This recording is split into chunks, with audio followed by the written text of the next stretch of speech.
that Tehran will now hit American bases?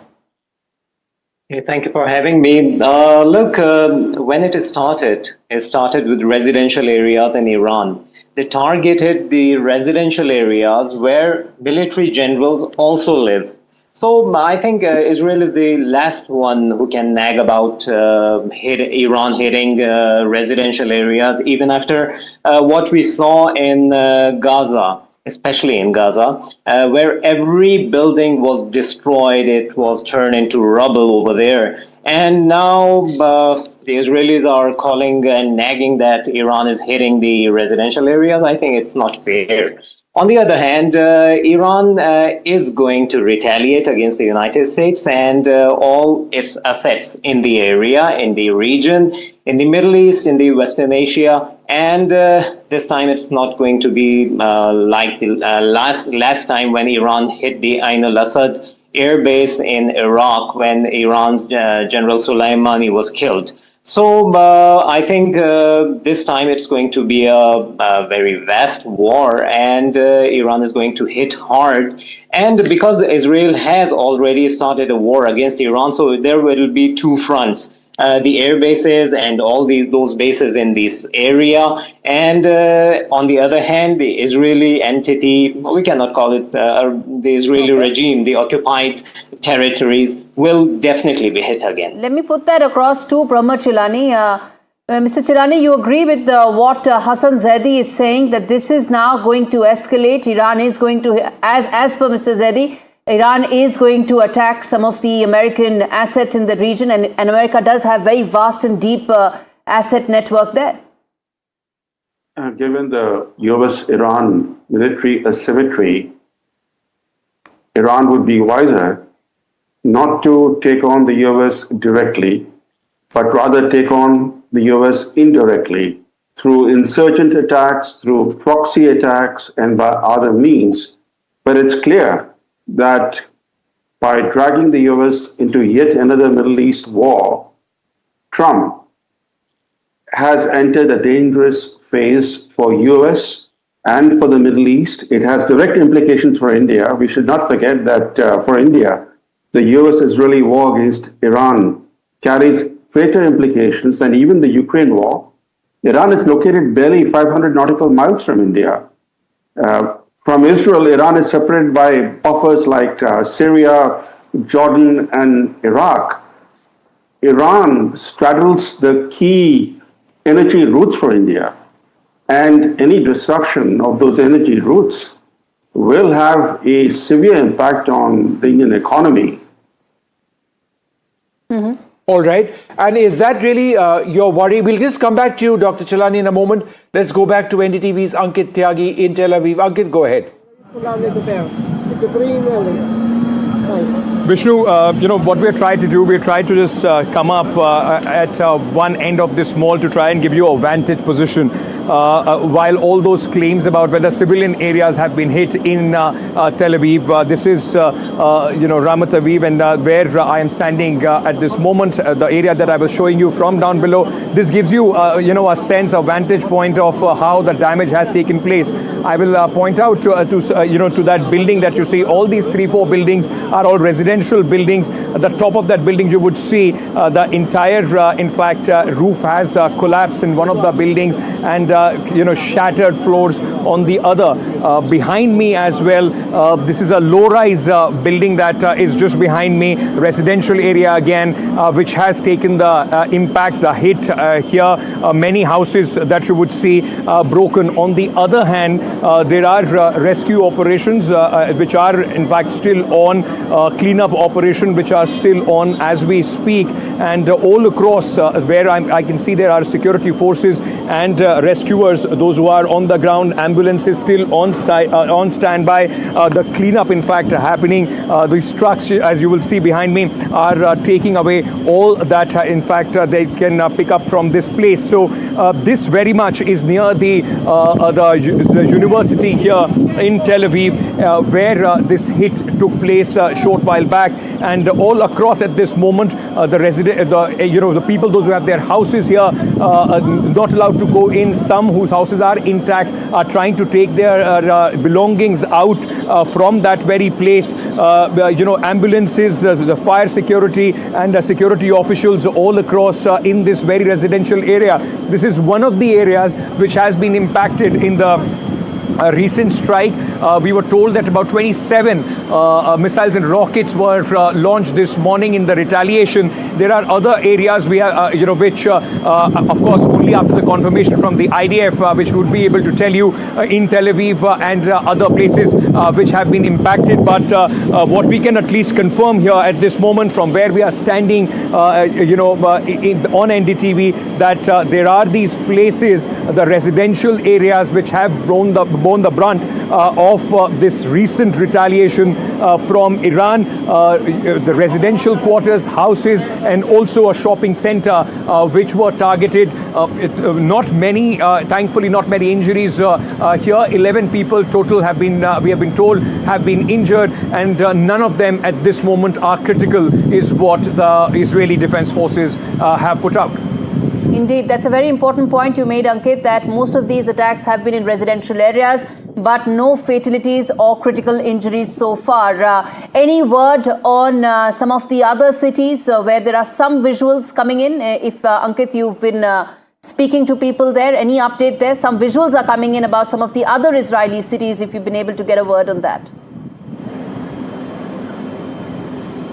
Well, the social media here is abuzz with visuals, from various parts, Haifa, Jerusalem. But as I said, till the time there is a confirmation that comes in from the security forces, it will be difficult to ascertain them. But one thing is for sure, multiple cities today were targeted. Like I said, in fact, 10 cities were targeted is what we are being told. And significant damage in civilian areas has been sustained in some of them. We are still trying to assess exactly where all, this entire strike have caused the kind of damage that we are seeing here in Tel Aviv. Remember, even yesterday, there were 5 missiles which were lobbed by Iran. All of them were intercepted by the air defense systems of Israel. But today, about more than 27 were lobbed in, out of which few have managed to penetrate the Iron Dome and the air defense systems. And the result is what we are seeing here at this moment in Tel Aviv. Ankit, we'll come back to you in a moment. Let's go back to Dr. Brahma Chelani. Dr. Chelani, if this were to expand and become bigger, what is the course that you see this conflict potentially take? The reality is this, that by pulling the US into a war with Iran, Trump could trigger more dangerous escalations. It's easier to start a bombing campaign, much more difficult to de-escalate and end this conflict. And I think Iran will hit back at a time and place of its choosing. It will hit the US and its regional interests. The fact that Trump has threatened that now bombed Iran must seek peace on US terms or face greater devastation. That threat clearly indicates that this attack early this morning was just the opening salvo. He wants Iran to capitulate. That will not happen, which means that this conflict will continue for a while. And as the UN Secretary General has said, that these US attacks are a dangerous escalation. And he has gone on to say that this is a direct threat to international peace and security. The fact is that for China, this is, I think, the only country that will be cheering the US involvement in yet another war is China, because we should not forget that after all, it was America's lengthy wars in Afghanistan and Iraq that helped facilitate China's dramatic rise. And the more wars US wages, the more likely it will sap its strength. And I think strengthening China. It's been the main winner from the US-Russia proxy war in Ukraine. So a stronger China to emerge from greater American involvement in the Middle East would mean a more aggressive and more revisionist China on India's borders. So again, a direct impact on India's interests. In fact, I wanted to put that across to Michael Feller as well. Dr. Chilani speaking about China, but I'd like to speak about Russia as well. That's had close ties with Iran. They've armed Iran extensively in the past. Russia would be looking at that situation over there. They would be looking at the potential of perhaps even a regime collapse in Iran. Then there is the China factor as well. Both these countries would be very wary of what America is doing in the Middle East right now. How do you see this playing out for Beijing and for Moscow? So I agree that China will, besides the fact that oil prices will go up this week, and China is a major Iranian oil importer. I think China will be happy to see the US mired in another Middle Eastern conflict, and Russia will as well. So I think we overstate Russia's alliance with Iran. It's a friendship of convenience, but there's no love lost between the two countries. And we've seen in recent days Vladimir Putin hedging between Israel and Iran. And in fact, he said in the last 24 hours that he considers Israel in many ways as part of the Russian sphere, because 2 to 3 million Israelis are Russian origin, and that's 2 to 3 million more people than Iran has with Russian ethnic links, I would think. So I don't think that he will miss Iran. Like, it's embarrassing to have, after Syria, yet another Russian quasi-ally be embarrassed in this way. But ultimately, if this pushes up the price of oil, which it should, and ultimately if it distracts from Russia's war in Ukraine, which it should, then that's of net benefit to Mr. Putin. That's a gain and a win for Vladimir Putin right now. Gentlemen, I'm going to slip into a very short break. Viewers, our rolling coverage continues of the latest escalation in West Asia. We're joined by Ori Lazarovich from the National Emergency Services in Israel. Mr. Lazarovich, thank you very much for being with us. Could you give us an idea of the damage around you? Thanks for having me. Of course, I'm not very far from where your reporter is. I'm inside the scene. As you can see behind me, we have a building complex around 3 buildings that were directly hit by a missile. Within few minutes, we heard the loud booms from our stations and from our houses. Magen David Adom is Israel's national EMS service. While we do have guidelines, we leave our buildings, we leave the safe rooms and come on scene here as fast as possible. We have evacuated over 17 patients. Thankfully, most of them are minorly injured. We are still looking and still working here together with Homefront Command, police, and fire to make sure we haven't missed anybody. Please, I beg you guys to make sure everyone listens to the Homefront Command guidelines. Make sure you enter a safe room and make sure we have the least amount of work that we need. Indeed. And what's the SOP that is being followed right now? You're saying that these are all residential buildings. What's the SOP that you're telling all residents right now? Exactly. It's only residential in this area. We want to make sure everybody listens to the guidelines. When you have a siren, enter a safe room, wait there for at least 10 minutes to make sure that even if there's a second barrage or more shrapnel in the air, that you don't get hit, and leave us to do the work. Mr. Lazarovich, in terms of the injuries that you're now seeing, are they shrapnel injuries? Are they crush injuries because people are trapped? This morning, what are some of the injuries that you've seen?